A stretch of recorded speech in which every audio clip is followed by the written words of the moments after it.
Purihin po ang Panginoong Hesus. May babasahin lang po ako dito sa Bible, mga kababayan, tungkol po ito sa isang hari na noong unang panahon na sikat na hari ito sa Biblia, si Haring Nebukadnezar.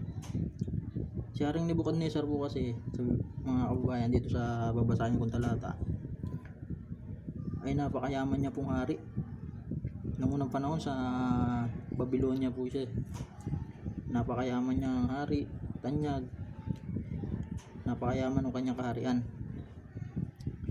Dahil po sa kanyang pagyayabang, nagmayabang po siya, nagmataas siya nung yumaman na yung kaharian niya. Kaya binagsak po siya ng Panginoong Diyos, ng Panginoong Hesus. Pinapuntahan po siya sa isang hill at binagsak po ang kanyang kaharian, mga kabayan. Pero nung nanumbalik po yung kanyang pag-iisip, nung kumilala po siya sa Panginoong Diyos, Panginoong Hesus, inilala niya yung kayamanan niya, yung tinatamasa niya kayamanan, yung kaharian niya ay nagmula lang sa Panginoong Hesus, Panginoong Diyos. Nanumbalik po yung kanyang katinuan at yung kanyang kaharian. Ito po, babasahin ko po sa inyo. Kung may mga Biblia po kayo, basahin niyo po, makikita niyo po ito sa Daniel 4:30 hanggang 37. Mabasa niyo po. Babasahin ko po sa inyo, mga kabayan. 30. Sinabi niya, talagang dakila na ang Babylonia. Ako ang nagtatag nito upang maging pangunahing lungsod at maging sagisag ng aking karangalan at kapangyarihan. Hindi pa siya natatapos sa pagsasalita ng isang tinig mula sa langit ang nagsabi, Haring Nebukadnezar, pakinggan mo ito. Aalisin na sa iyo ang kaharian. Ipagtatabuyan ka sa parang at doon maninirahan kasama ng mga hayop. Kakain ka ng damo tulad ng baka. 7 taon kang mananatili sa gayong kalagayan hanggang sa kilalanin mong nasa ilalim ng kapangyarihan ng kataas-taasan Diyos ang kaharian ng mga tao, at maaari niyang ibigay ito kaninuman niya naisin. Nangyari agad kay Nebukadnezar ang sinabi ng tinig.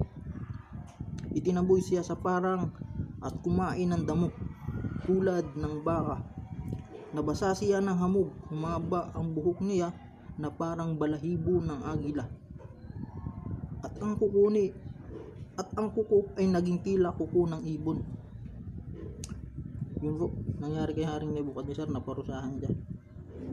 Ngunit nung nakakilala na po siya sa Panginoon Diyos, tutuloy ko po sa 34, na kumilala siya sa Diyos, sa kataas-taasan Diyos, sa Panginoong Kristo. Ito po, pagkatapos ng takdang panahon, akong si Nebukadnezar ay tumingala sa langit. Ganun balik na po yung pag-iisip niya, kumilala siya sa Diyos. Pagkatapos ng takdang panahon, akong si Nebukadnezar ay tumingala sa langit at nanumbalik ang dati kong pag-iisip. Dahil dito, pinuri ko at pinasalamatan ang kataas-taasan Diyos, ang nabubuhay magpakailanman. Ang kapangyarihan niya ay walang hanggan. Ang paghahari niya ay magpakailanman. Lahat ng nananahan sa lupa ay walang halaga. Ginagawa niya sa hukbo ng langit anumang naisin niya. Walang maaaring mag-utos sa kanya ni makatutol sa kanyang ginagawa. Nang manauli ang aking pag-iisip, nanumbalik din ang aking karangalan at kapangyarihan. Muli kong tinanggap ang aking mga tagapayo at mga tagapamahala. At ako'y naging higit na dakila at makapangyarihan kaysa dati. Kaya akong si Nebukadnezar ay nagpupuri ngayon at nagpapasalamat sa Hari ng Kalangitan, sapagkat lahat ng gawa at tuntunin niya ay matuwid at makatarungan. Ibinabagsak niya ang mga palalo. Purihin po ang Panginoong Hesus.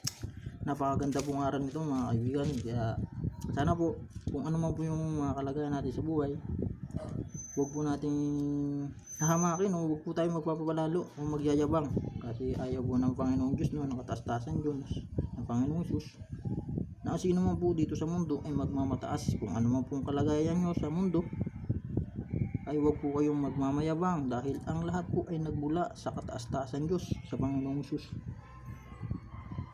Kaya lagi po natin pakatandaan na ang lahat ay nagbula lang sa Panginoong Hesus. Lagi po natin siyang alalahanin, purihin at sambahin ang Panginoong Hesus na nagmamahal po sa atin. Dahil sa Kanya po nagbula ang lahat.